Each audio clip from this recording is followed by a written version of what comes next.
Eh bien bonjour, pour notre première émission de l'année 2024, nous avons le plaisir d'accueillir aujourd'hui Xavier Hofer, un criminologue éminent dont la parole est toujours d'or, j'allais dire, puisque c'est vraiment la référence en matière de criminologie. Et donc avec mon collègue Patrick Ivars, nous sommes ravis de vous accueillir aujourd'hui, Monsieur Hofer. Bonjour. On va essayer de ne pas être justement trop technique, de ne pas rentrer dans l'organisationnel de la police nationale, etc., ce qui lasse très souvent les auditeurs, mais on va essayer de prendre un peu de hauteur et en analysant, en se référant à toutes les données sur la criminalité que vous connaissez, sur la réalité de l'insécurité, j'aimerais vous poser quelques questions fondamentales entre guillemets. La première de mes questions, ça sera la sécurité des Français est-elle encore considérée par le politique comme une mission régalienne ? Je pense que effectivement c'est la question fondamentale et qu'il faut, pour bien y répondre, la poser sur un socle ferme, avoir un socle ferme de réflexion. Le socle ferme de réflexion est le suivant. La France s'est jamais remise vraiment de l'épisode monarchique. Nous concevons la direction du pays comme une sorte de monarchie un peu foireuse, un peu temporaire, tous les 5 ans maintenant, mais quand même, il y a cette dimension un peu monarchique. Et donc, la fonction publique française, n'oublions pas que c'est la plus ancienne du monde. L'État-nation le plus ancien sur la Chine, c'est différent, mais dans tout le monde européen occidental, dirons-nous, l'État-nation le plus ancien, il est très spécifique, c'est le Vatican, mais juste après, il y a l'État-nation français. Songez que certains États-nations en Europe, nos voisins allemands, italiens, l'État-nation est apparu au XIXe siècle, nous, 5 siècles ou 6 siècles avant, sous Philippe le Bel, il y avait déjà des bureaucrates qui grattaient des arrêtés, des décrets, etc. Donc la machine de l'appareil d'État français est le plus vieux du monde laïque, je dirais. Voilà. Alors ça, il faut l'avoir en tête parce que, bien entendu, quand quelque chose est ancien et qu'il a survécu, c'est un gage de solidité. Je ne fais pas partie de ceux qui critiquent toujours l'administration, la police, l'armée, etc. Ils ont survécu à des chocs terribles et ils ont toujours surnagé et repris pied, mais dans ce monde-là, on est un petit peu, en proie à des idées qui ne sont pas les plus récentes et les plus modernes. Il y a une partie conservatrice, une partie passéiste. Donc c'est ça qu'il faut avoir en tête. Et dans ce contexte-là, quand un nouveau roi arrive pour 5 ans, la haute fonction publique le regarde, le jauge, sait très vite ce qui l'intéresse ou ce qui n'intéresse pas, et par arrivisme, par envie d'avoir les bons jobs, qui ne sont pas si fréquents et si nombreux que ça, on calque un peu là-dessus. Dès que M. Macron est arrivé, cette haute fonction publique, tout ministère confondu, il n'y en a pas un qui est meilleur ou pire que l'autre, a compris que M. Macron était un banquier, que son univers intellectuel se situait quelque part entre Wall Street et puis la City de Londres, et que pour lui, le régalien, c'était un peu néandertal quand même, un peu vieux monde. Voilà. Alors, ils ont très bien compris, donc je parle à des policiers, retrait du percuteur, et donc ils ont parlé d'autre chose. La preuve, c'est que le problème le plus central à l'heure actuelle pour la sécurité de la France, que ce soit en matière criminelle comme en matière terrorisme, on l'a vu 20 fois, c'est les fameux quartiers qui échappent à l'autorité de l'État. Dès que M. Macron est arrivé, il a faim de s'occuper de la célèbre politique de la ville, ainsi appelée par antiphrase, parce que naturellement, jamais une ville ne pose problème.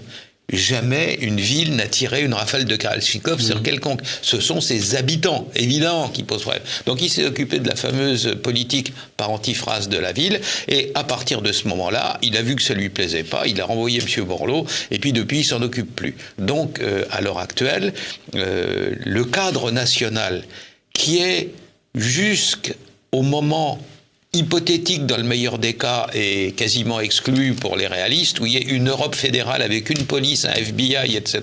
à l'échelle européenne, c'est l'échelle française qui s'impose.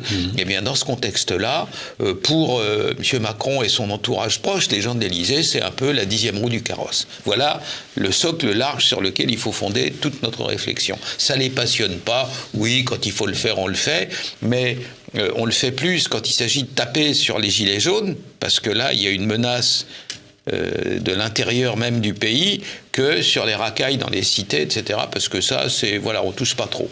Ouais, je trouve que l'exemple des Gilets jaunes illustre parfaitement ce que vous venez d'évoquer. En fin de compte, on peut s'interroger et se dire, est-ce que la litanie des exactions, des faits divers que l'on entend tous les jours n'a pas l'air de beaucoup préoccupe les Français, mais en tous les cas, pas ceux qui les dirigent, et que par contre, la préservation de l'État semble devenir le point essentiel de l'utilisation des forces de l'ordre. On l'a vu avec les Gilets jaunes, on l'a vu lors de la réforme sur les retraites avec les manifestations réprimées, etc.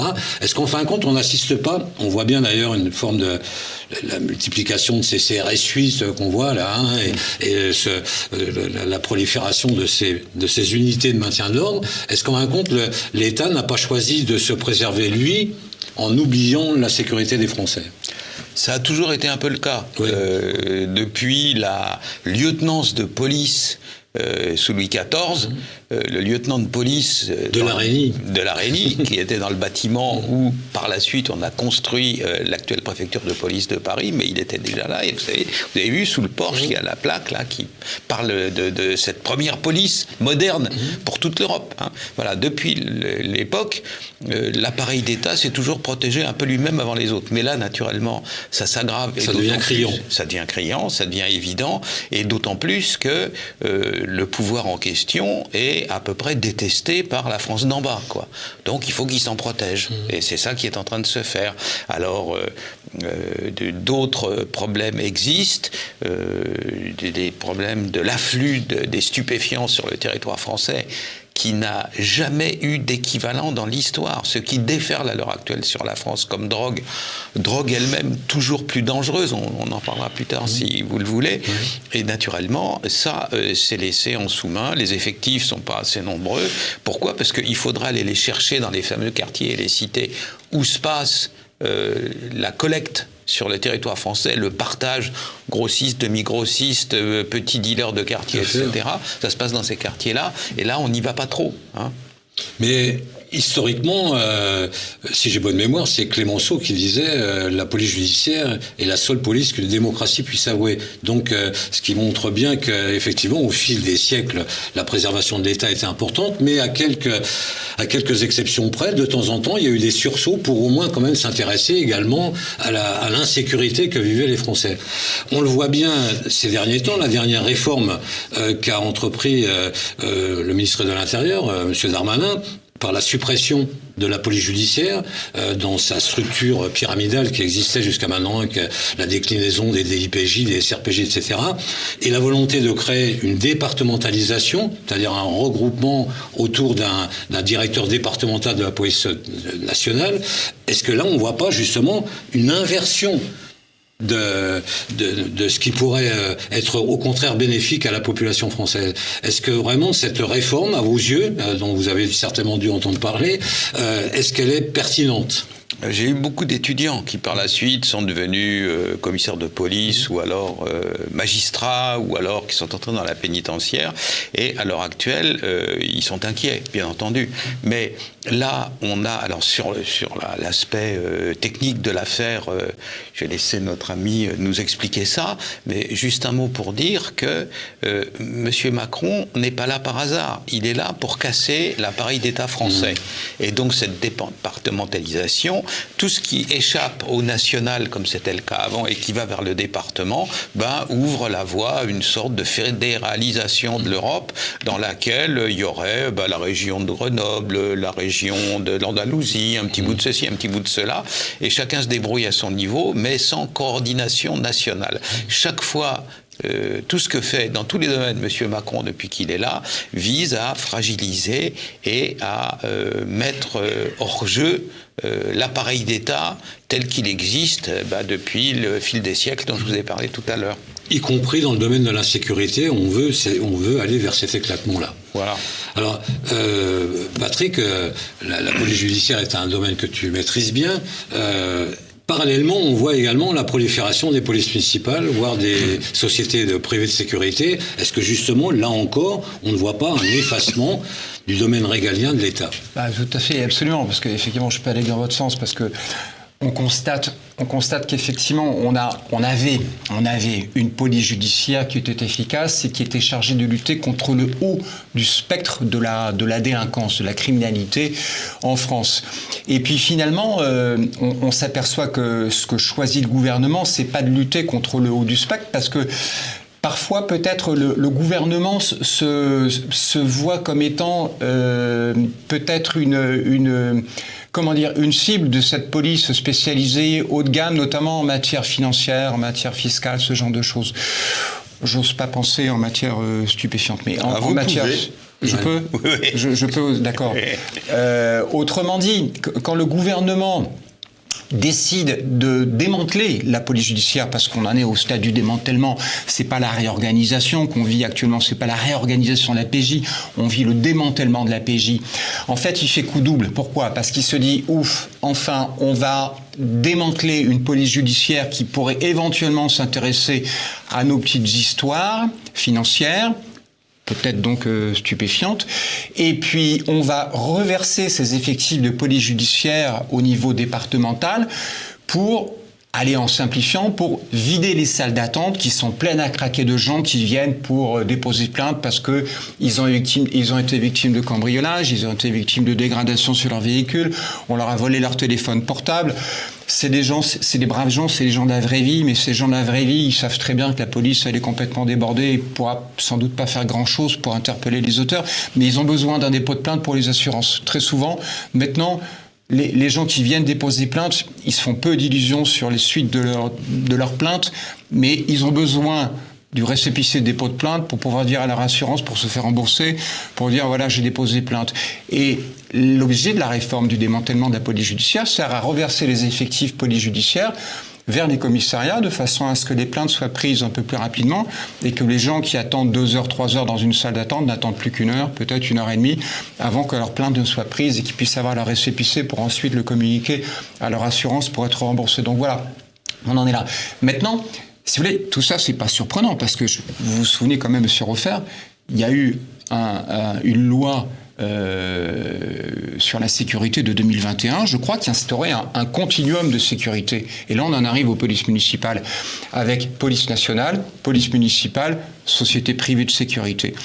Et pour le pouvoir actuel, c'est vraiment vers ce schéma-là qu'il faut tendre.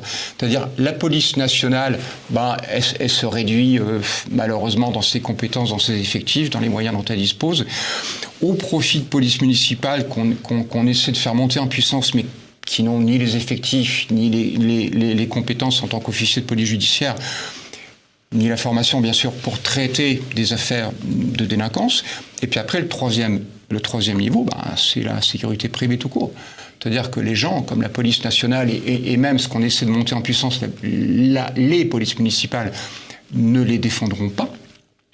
Ils vont nécessairement se tourner vers une sécurité privée qui, à mon avis, va installer en France une sécurité à 2 vitesses. C'est-à-dire qu'il y a ceux qui auront les moyens de se payer une sécurité privée, et puis il y a les autres qui n'auront pas les moyens. Donc on arrive vers une tiers-mondisation un petit peu de la sécurité dans un pays comme la France. Et ça, c'est, de mon point de vue, c'est dramatique, quoi.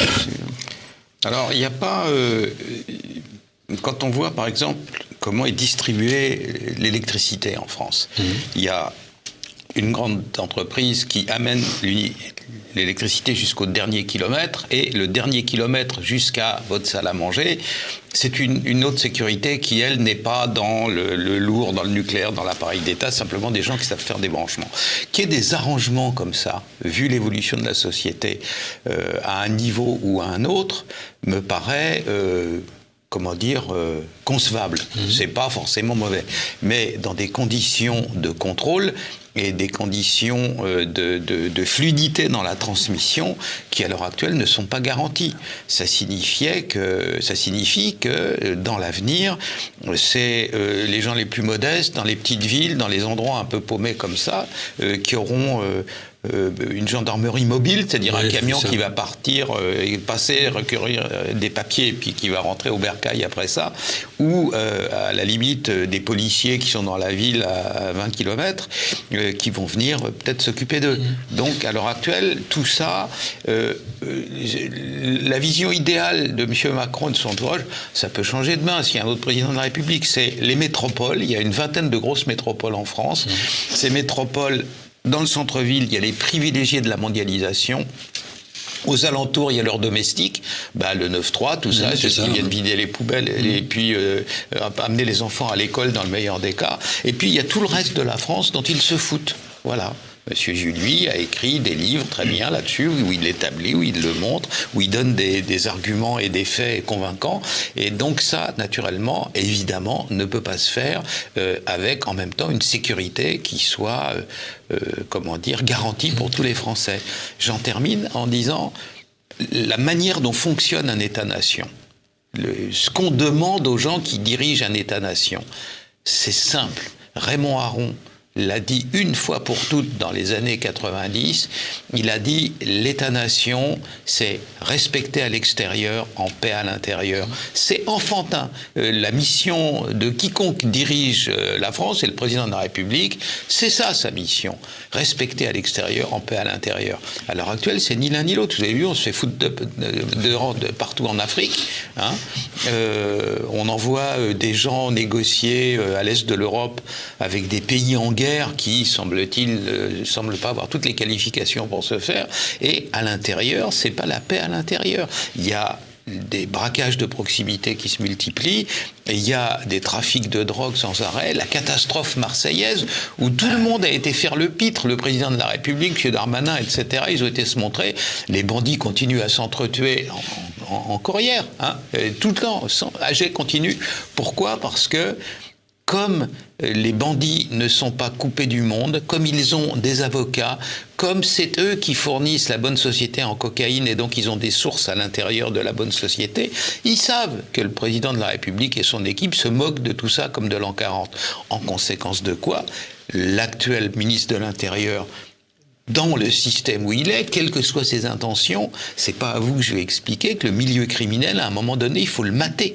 Tout à fait. Il faut le mater dans le respect de l'état de droit, des codes, etc., des procédures, mais il faut le mater. L'état de droit et non pas l'état des droits. Voilà. Ça. Et donc, quand vous n'avez pas cette situation-là, que la France a connue pendant des années, que ça s'agisse de M. Jox ou de M. Pasqua ou de n'importe qui, mais là, il y avait une poigne, et ils le sentaient, les voyous. À l'heure actuelle, eh bien, on connaît tout ça, hein, c'est dans la sagesse populaire française, quand le chat n'est pas là, les souris dansent. M. Darmanin s'agite beaucoup, va sur tous les champs de bataille, et dès qu'il est reparti, ça recommence comme avant. Mais vous voyez qu'au fil de notre conversation, on a tout simplement développé la première question, hein, le régalien disparaît voilà. tout doucement, mon argument. Moi j'aime bien citer Clémenceau, lui aussi, il disait le seul devoir d'un gouvernement c'est de faire en sorte que les honnêtes gens soient en paix, que les autres ne le soient pas. Voilà. Mettons ça en pratique, on y arrivera. Et il faut reconnaître aussi que pour instrumentaliser tout ça, les évolutions du code pénal, les évolutions du code de procédure pénale ont également contribué à ce désintérêt du régalien et de la sécurité. Hein, vous voyez à quel point...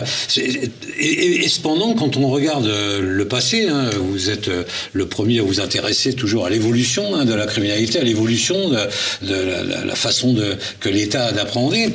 On se rend compte, quand on regarde le passé, que nombre de faits divers qui en fin de compte devenaient des faits de société, avaient amené l'État à prendre des décisions, à changer d'impulsion, à donner une nouvelle orientation. On reprend, vous parliez tout à l'heure de l'Araignée, il me semble que c'est justement le XVIIe siècle, Paris était extrêmement, il y avait énormément de délinquance à Paris, c'était infernal. Et il semblerait, si on se remémore l'histoire, je crois que c'est un fait divers assez sordide qui a permis le meurtre, l'assassinat d'un ecclésiastique rue de Rivoli, je crois, ou je sais plus où, qui avait vraiment fait exploser la populace, et c'est à partir de ce moment-là qu'on avait justement pris des dimensions un peu plus drastiques. plus proche de nous, au tout début des années 60-70, je crois, à New York, c'est l'assassinat d'un père de famille dans le métro qui a fait que le maire Giuliani, je crois, de l'époque, a pris des mesures extrêmement fortes et a rétabli l'ordre. Alors que nous, l'affaire Thomas, l'affaire Crépol, etc., on laisse totalement nos dirigeants, ils les laissent totalement froids. Ils ne rebondissent pas sur le fait de société, pourtant décrié très fortement et commenté par cette maire, je ne sais pas si on doit dire Madame le maire, Madame la mairesse, je ne sais pas, je vais dire Madame le maire de Romans-sur-Isère, qui montre, qui justement tient un discours tout à fait franc et honnête de la réalité. Ça n'est pas repris. Alors, ils ne peuvent plus. C'est ça. On ne le peut plus. Ouais. J'ai eu, comme je vous ai dit, beaucoup d'étudiants qui ont fait l'école des commissaires, après ça, mais aussi d'autres qui ont fait l'école de la magistrature. Ces gens-là, je parle des magistrats, sont entièrement submergés. Nous sommes un État de droit, donc la clé de voûte de la société, c'est la justice. Autrement, chacun règle ses comptes soi-même. C'est l'état de nature, la sauvagerie qui reprend le dessus. Que se passe-t-il à l'heure actuelle dans la justice ? Il y a 3 mois de ça, un de mes anciens étudiants m'a envoyé une photo, une simple photo qui dit tout. En 2017, vous aviez un livre qui était la nomenclature de toutes les infractions réunies par le Code, classées par... Code Natinf. Voilà. Et il m'a montré celui de 2023, côte à côte. Le livre... entre 2017 et 2023, est passé de 1500 pages à 2200 pages. Il a pratiquement doublé de volume. Cet homme-là, dans son cabinet de juge, n'a pas un personnel de plus, n'a pas une photocopieuse de plus, n'a pas un ordinateur de plus. Comment vous le voulez qu'il fasse ? Il y a 2 fois plus de travail maintenant. Je crois qu'en 1990, il y avait autant de magistrats en France qu'au 19e siècle. C'est-à-dire qu'on avait un retard absolument invraisemblable. Je crois également que sous Napoléon, le code civil de Napoléon, le premier code de Napoléon, il y avait 500 infractions répertoriées. Je crois qu'aujourd'hui, c'est 14 000. Oui, et chaque année plus. Voilà. Maurice, donc, c'est ce qui manque en France. Bon, certes, c'est bien sûr les magistrats, le personnel, comme les greffiers, qui aident les magistrats, mais ce qui manque en France, il faut bien dire les choses telles qu'elles sont, c'est surtout les places de prison, quoi. On a l'impression que la France, comme on a 61 000 places de prison en France, me semble-t-il, oui. On a décidé d'une fois pour toutes qu'il y avait 61 000 délinquants et criminels et qu'au-delà, c'était pas possible. Ce qui fait que quand on en a trop, on passe notre temps à les libérer. Les policiers les réarrêtent, les tentent de les présenter à nouveau à des magistrats du parquet qui, les pauvres, moi je m'en souviens, du temps où j'étais dans la police, qui remonte pas si longtemps que ça, quand on téléphonait en fin de garde à vue, quand on téléphonait au magistrat pour lui dire, en général une femme, voilà madame, on arrive en fin de garde à vue, de nos 24 ou 48 heures de garde à vue, nos 3 mises en cause nous ont déclaré ceci, cela, et puis la pauvre femme nous disait, mais ok d'accord, il faudrait les faire déférer les 3, mais j'ai plus de place en comparution immédiate pour demain, je peux vous en prendre un, mais j'avais 12 places, j'en ai déjà 15, et je vais me faire engueuler par le tribunal demain parce qu'il m'avait dit 12 et pas plus, et là j'en ai 15. Je peux éventuellement peut-être monter à 16, mais je peux pas vous faire déférer vos 3 mises en cause. Donc en fait, on s'aperçoit que les délinquants, ils ont beau jeu de commettre des actes de délinquance parce qu'il faut déjà les arrêter. Et puis une fois qu'on les a arrêtés, il faut qu'il y ait tout simplement assez de place pour les faire passer en comparution immédiate le lendemain de la fin de leur garde à vue. Et ces places-là, on les a pas. Pourquoi ? Parce que déjà, on manque de magistrats, c'est certain. Mais après, on ne sait pas quoi en faire. On ne sait pas où les mettre. Il n'y a plus de place dans les prisons. La solution, ce serait peut-être de construire des places de prison. Ou alors, comme il y a beaucoup d'étrangers parmi les prisonniers, ce serait peut-être de les mettre dans l'avion et de les renvoyer dans leur pays d'origine. Ça libérerait quelque chose comme 25% 15 000 des places. 61 000. Ah ça serait déjà pas mal, quoi. Ça serait peut-être la première chose à faire. Cependant, il est vrai que depuis quelque temps, on a tendance, dans les médias, un peu partout d'ailleurs, à tout le temps incriminer le laxisme de la justice. Est-ce qu'on doit rendre responsable les juges, ou est-ce qu'on doit rendre responsable l'exécutif, le législateur ? Puisque je crois que c'est Montesquieu qui disait la justice, c'est que la bouche de la loi. Est-ce qu'en fin de compte, la grande part de responsabilité de ces difficultés pour les magistrats de rendre la justice, est-ce que c'est pas justement cette prolifération de lois libertaires un peu que l'on connaît depuis une quarantaine d'années, qui les a mis dans un espèce d'entonnoir dans lequel eux-mêmes ne peuvent pas sortir? Est-ce que c'est un peu trop? Est-ce que c'est pas facile d'incriminer la justice en les taxant d'idéologie? Évidemment, il y a un peu de magistrats d'extrême gauche, pas beaucoup. C'est un de la magistrature. Ouais, mais même pas tous. Ouais. Il y en a qui sont là par tradition, etc. Ouais, les virulents, c'est même, je sais pas, quelques pourcents du total. Et une énorme majorité de magistrats débordés qui ne peuvent plus faire. Un autre magistrat que je connais, il me dit, pour rendre la justice doit se rendre sereinement. Quand on bouscule la justice, c'est une machine à faire des erreurs judiciaires. Il faut prendre le temps de faire les actes. S'il y a une prise de sang, s'il y a une analyse, s'il y a un ADN, ça prend le temps que ça prend. Donc on ne peut pas bousculer. Et donc lui me dit, pour rendre sereinement la justice, j'aurais besoin d'avoir 30 dossiers sur mon bureau. J'en ai 300. Comment voulez-vous qu'il fasse? Il n'est pas gauchiste du tout, celui-là, je peux vous garantir. Eh bien, il est obligé, et donc, naturellement, le fait de bousculer les choses aboutit à des erreurs. Alors, on finit par libérer des gens parce que Dieu sait trop quelle paperasse exigée par la procédure au bout de tant de mois. Il suffit de le louper d'une heure, hop, l'avocat vous tombe dessus, etc. Donc, la justice, à l'heure actuelle, nous avons, je le dis... en pensant avec amitié à mes étudiants, mais étudiants magistrats, nous avons une justice de clodo. On a moins de procureurs par tête d'habitant en France que l'Albanie. Tout à fait, oui. Ouais. Voilà. Et c'est là où je voulais en venir. Alors les policiers peuvent bosser tant qu'ils veulent, à la fin, c'est une machine à élargir. C'est là où je voulais en venir. En fin de compte, la facilité, ça serait de dire les juges sont laxistes, on rend une mauvaise justice, etc. C'est méconnaître la généalogie des choses. C'est qu'en fin de compte, le législateur, donc, au fil des décennies, a créé une procédure pénale complètement aberrante par rapport à ce qu'on a connu jusqu'aux dans les années 90. Que je sache, jusqu'en 1992, on vivait pas dans une dictature. J'avais pas cette impression-là. J'étais policier à l'époque, j'étais officier de police judiciaire à l'époque. J'avais pas l'impression d'attenter aux droits, comme disait le général de Gaulle, attenter aux libertés publiques. Donc on voit bien que c'est ce glissement-là. Je crois que c'est Montesquieu toujours qui disait la procédure est la colonne vertébrale de la démocratie. Simplement, il y a une sacrée scoliose aujourd'hui la colonne vertébrale. On peut le dire.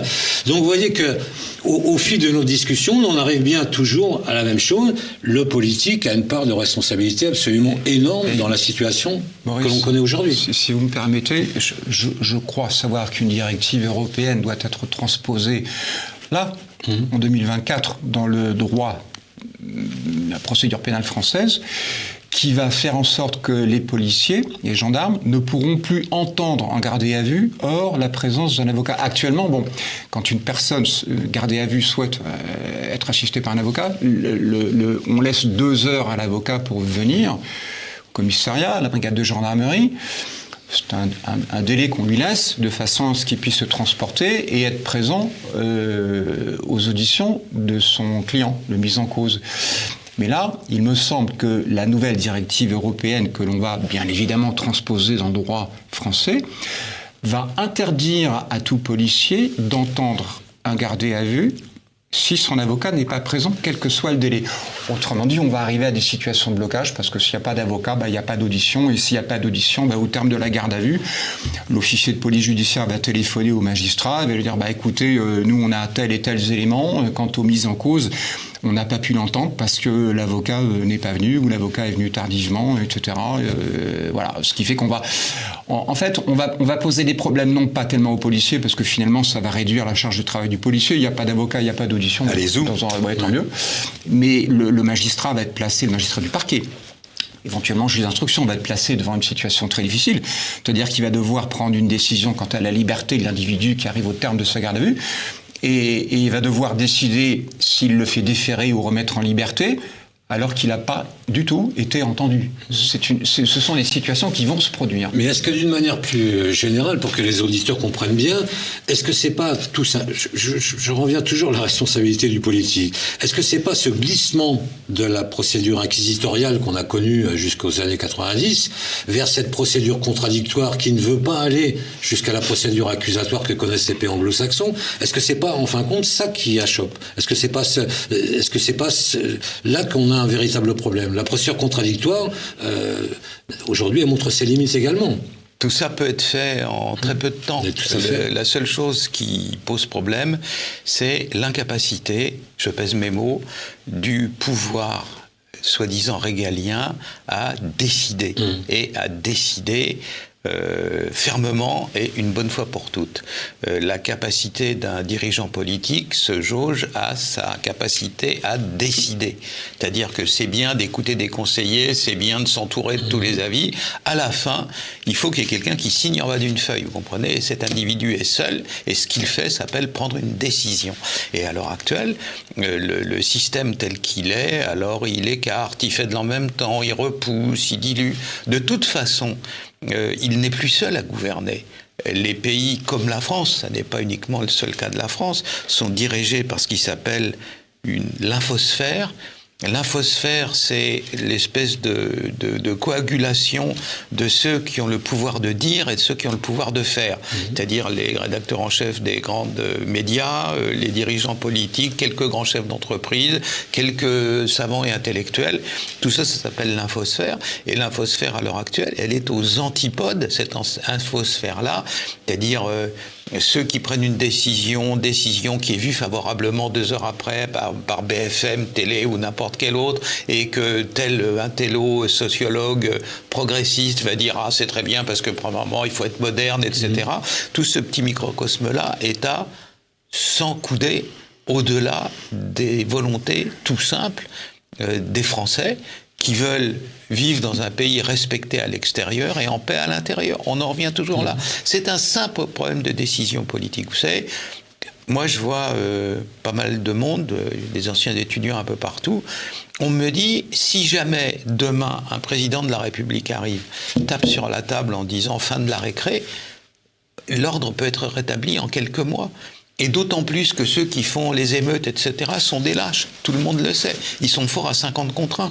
Mais à partir du moment où il y a quelqu'un en face qui résiste et qui dit c'est comme ça ou autrement au poste, eh bien, les choses changent. Et naturellement, le fait que les individus qui nous dirigent soient aussi peu capables de le faire omet une chose: dans les fameux quartiers qui sont pour l'essentiel à l'heure actuelle sous le contrôle des voyous et des caïds, dans ces quartiers-là, eh bien, les 3/4 de la population, les 9/10 de la population, sauf ces bandits et leurs comparses directs, souffrent affreusement. Si jamais quelqu'un prend la bonne décision et tape sur la table et rétablit l'ordre, à commencer par ces quartiers, la population immigrée qui a la capacité de voter, votera pour lui. Vous vous rendez compte des quartiers où les ascenseurs sont monopolisés par les dealers et où la femme enceinte avec une poussette, avec un bébé de 2 ans, est obligée de monter à pied au 8e étage? Et ben voilà, c'est cette France-là que l'Élysée actuel ne comprend pas et n'a pas envie d'aider. On comprend bien. Et pour rebondir sur ces fameux quartiers là, qu'on dit perdus de la République, on sait qu'ils sont complètement gangrénés par les problèmes de drogue, par les problèmes de vente de produits stupéfiants. Et l'islamisme. Et l'islamisme.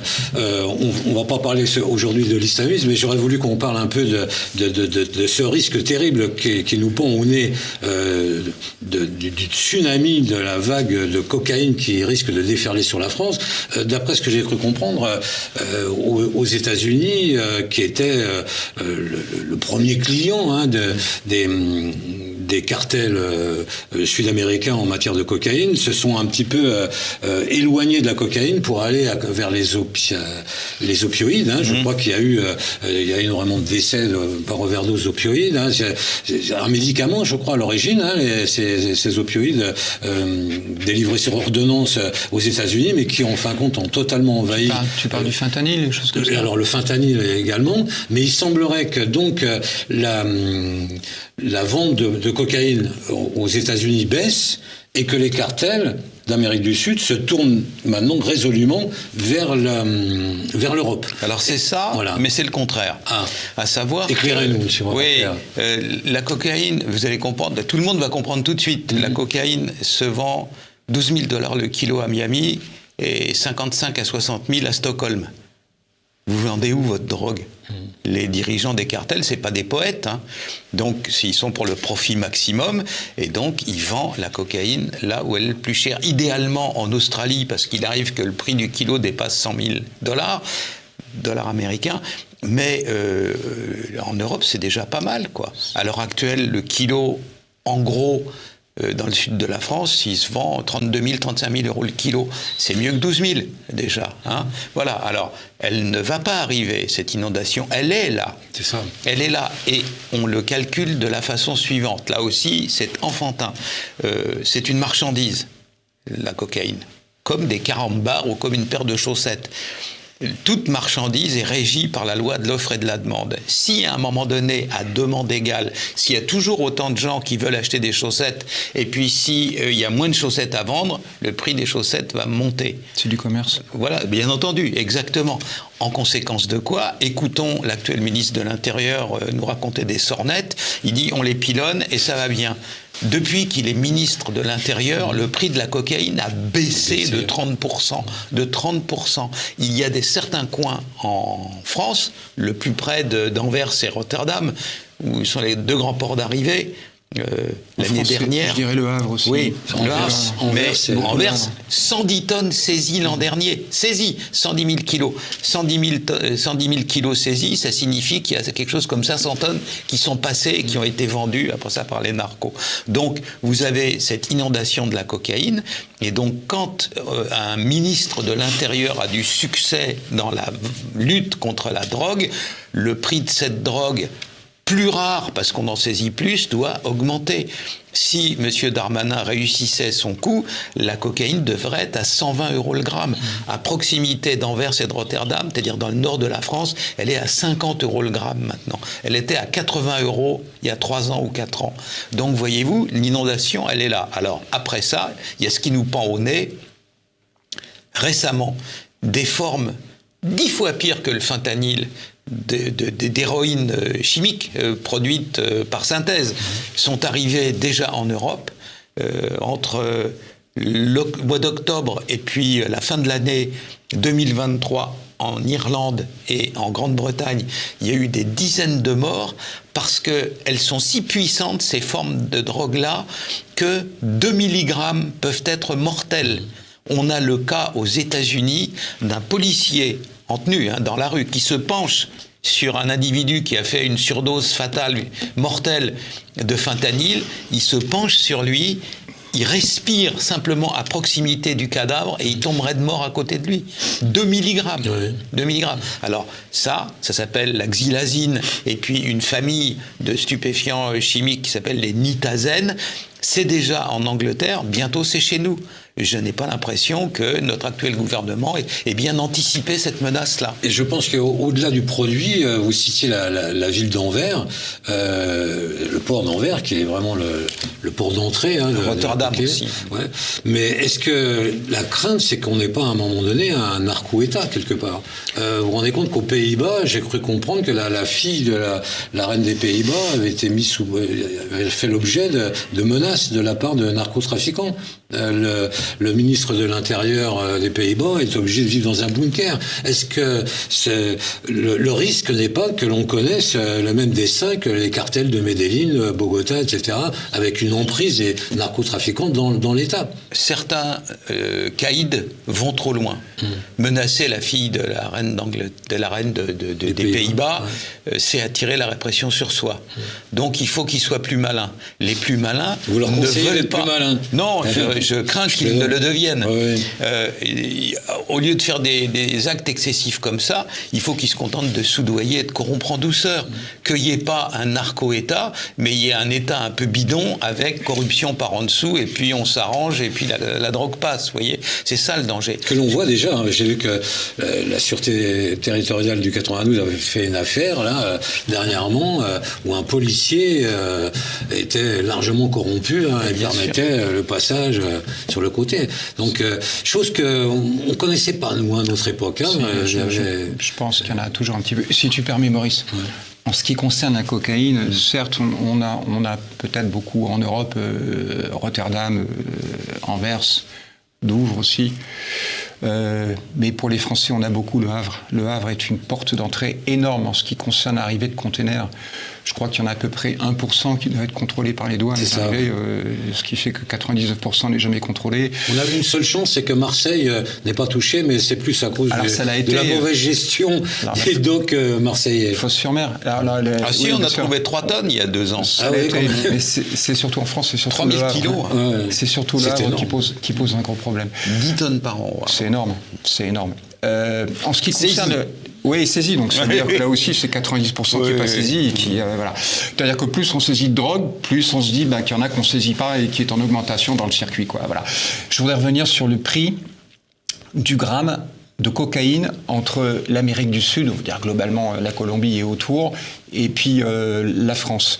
Un gramme de cocaïne en Amérique du Sud vendu à des trafiquants français, corruption comprise, ça doit coûter 6-7 euros à peu de choses près. Le gramme, à peu de choses près. C'est ce que ça coûte quand on en achète beaucoup. Il ne faut pas en acheter 2 grammes, c'est énorme bien sûr.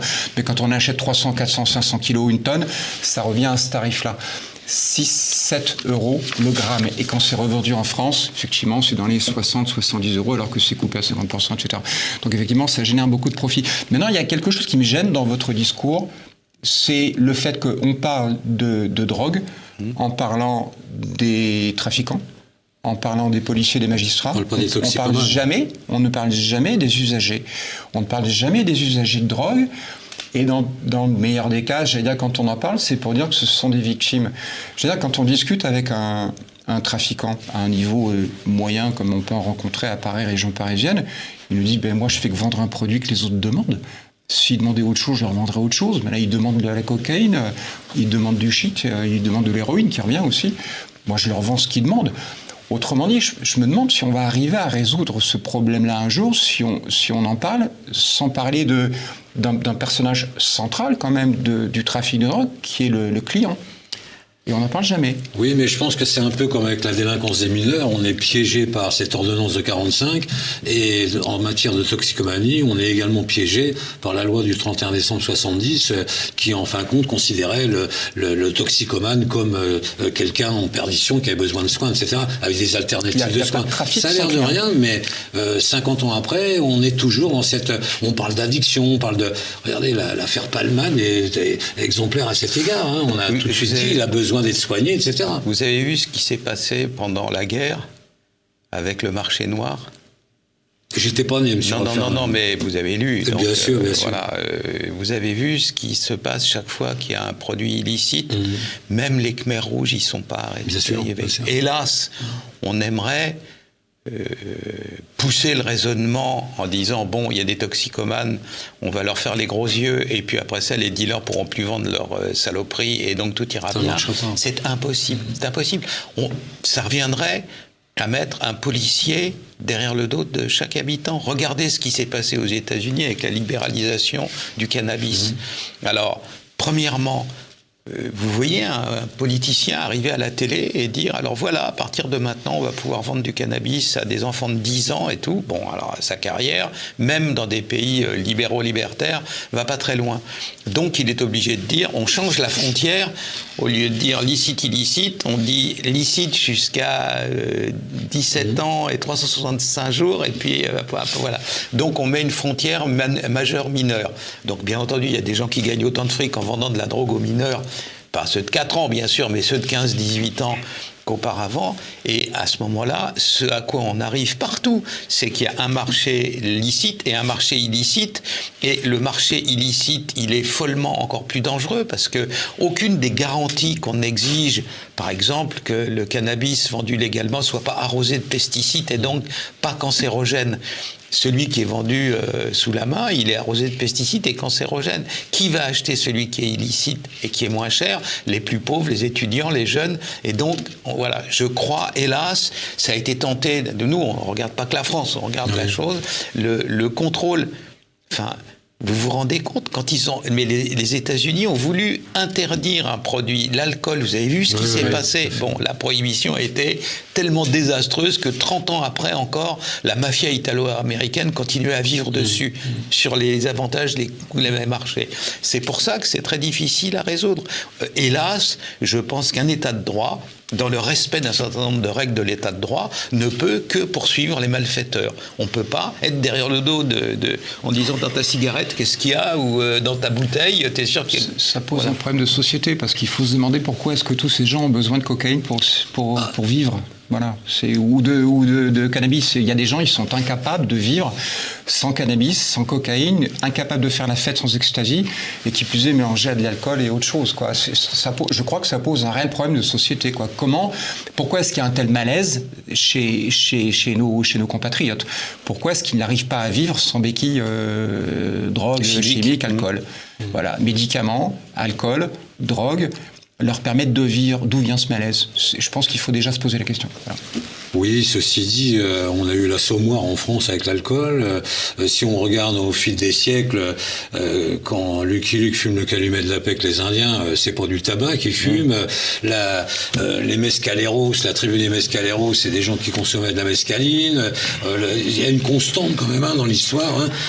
On pense même qu'à un certain moment, la prise de produits stupéfiants... On n'a pas de mescaleros en France, et j'entends bien, mais elle arrive. On a des millions de gens drogués qui ne peuvent pas se passer de ces produits-là. Pourquoi? En tout état de cause, c'est pas, je pense pas, là je rejoins M. Roffer, je pense pas que ça soit la police qui pourra régler ce mal-être. Le mal-être. Alors par contre, le trafic. Même l'État policier n'y arrive pas. Oui, tout à fait. Même le mal-être, ça sera pas notre sort. On reconnaît qu'on vit dans une société qui ne satisfait pas les gens et qu'ils ont besoin de... Il n'y a pas beaucoup d'espoir. Justement, je voudrais terminer, il nous reste 8 minutes. Il faut leur donner de l'espoir. Je voudrais qu'on termine sur une note d'espoir et évoquer avec vous un pays lointain. Je voulais parler du Salvador, parce que c'est un pays de 6 millions d'hommes, je crois, qui vivait vraiment une période criminelle absolument terrible. Là, je crois qu'ils en étaient arrivés à 100 meurtres pour 100 000 habitants. 105 à l'apogée. 105, oui. Alors que je crois qu'au Moyen-Âge, nous, on devait être à 40, 50. Alors, surtout, à l'heure actuelle, dans l'Union européenne, c'est 2 pour 100 000 la moyenne. Oui, c'est ça. Les pires et les moins, donc 2 pour 100 000. Et au Salvador, 105 pour 100 000. Oui, mais en 2022, ils sont arrivés à 2,5%, je crois. 2 pour 100 000 habitants. Pour quelle raison? C'est vrai, je voudrais donner une note d'espoir. Alors, je ne veux pas dire qu'il faut faire comme le Salvador, mais quelque part s'en inspirer à la lumière de tout ce qu'on a dit, de tous les constats que l'on a fait, on se rend bien compte qu'il n'y a que des mesures de sévérité, d'ordre, drastiques, qui marchent. Même pas drastique, il suffit d'appliquer le code pénal. Celui qu'on a là, le présent, c'est même pas la peine d'en changer une ligne. On peut améliorer les choses en ce qui concerne la procédure, on peut améliorer les choses en ce qui concerne... On peut le simplifier quand même. Oui, évidemment, mais tel qu'il est, il marche. Comment expliquer que le Salvador, qui a un produit intérieur brut certainement beaucoup plus bas que celui de la France, évidemment, a réussi à construire une prison de 40 000 places en 11 mois. Ouais. Ils n'ont eu que 15 jours de retard sur les délais prévus. Comment se fait-il que nous, en l'espace de 7 ans, alors qu'on nous avait promis 10 000 places de prison... 15 000, on en a construit, je ne sais pas... 2700. Voilà, c'est ça. Donc, je voudrais qu'on m'explique. C'est vrai que je voudrais, en faisant ce parallèle avec le Salvador, qui était vraiment une situation bien pire que la nôtre, catastrophique, un président de la République de 38 ans, lui aussi, je crois, jeune, en l'espace de 4 ans, a rétabli la situation totalement. Alors, et donc, c'est pour ça que je voulais terminer sur une note d'espoir en citant un pays lointain. En le transposant chez nous, il serait facile, en fin de compte, de rétablir la situation. La situation est un peu différente, c'est un petit pays. Oui, tout à fait. C'est grand comme 2 départements français, et donc à l'échelle d'un petit pays, taper sur la table et dire bon, demain on va voir ce qu'on va voir, c'est plus simple. Mais notons que le président, M.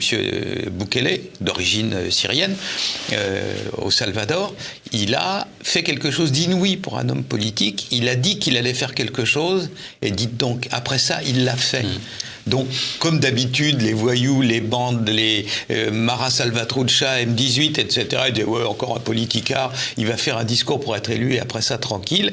Il a dit 1 fois, 2 fois, 3 fois, la 3e fois, pan, tous en tôle. Alors, c'est ça qui s'est passé, et j'ajoute que le taux de contentement de la population est de 90%. Il y a eu un sondage, il y a pas plus tard qu'il y a 3 jours, disant, vous, les Français, là, êtes-vous contents de la manière dont l'ordre et la sécurité sont assurés en France? Non, 78%.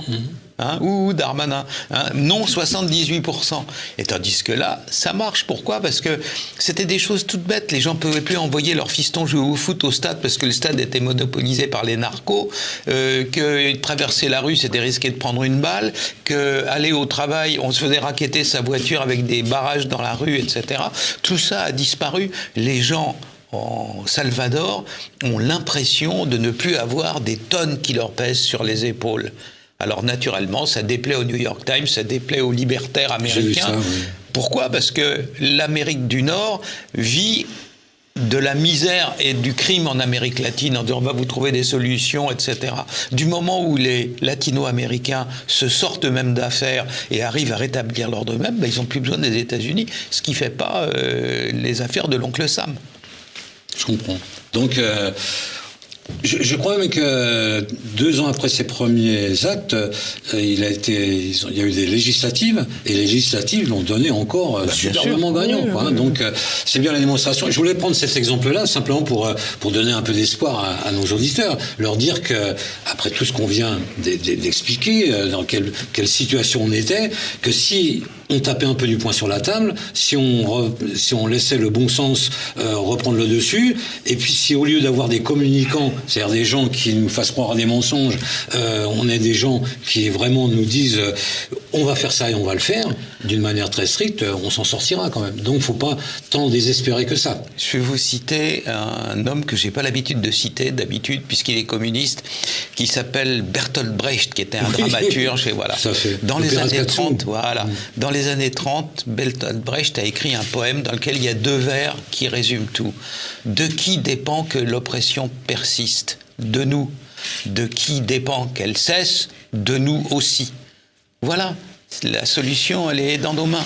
Il faut se doter de dirigeants politiques qui aient non seulement la volonté, mais la pratique de faire les choses fermement, dans le respect absolu de l'état de droit, hein, des codes, etc. Mais fini les passe-droits, fini les « je regarde ailleurs », et ça ira sans doute mieux. Monsieur Refer, je vous remercie infiniment, d'autant que grâce à vous, on a conclu cette émission de TV Liberté sur une citation de Bertolt Brecht. Ah. C'est quand même pas mal. C'est pas tous les jours à Radio TV Liberté. C'est pas tous les jours. On vous remercie infiniment, et puis j'espère qu'on renouvellera en 2024 de nombreuses fois cet entretien qui est toujours intéressant et qui permet, je l'espère, à nos auditeurs d'être un peu éclairés et surtout de garder espoir. Voilà, je vous remercie infiniment. Merci Patrick, à vous. je te remercie infiniment.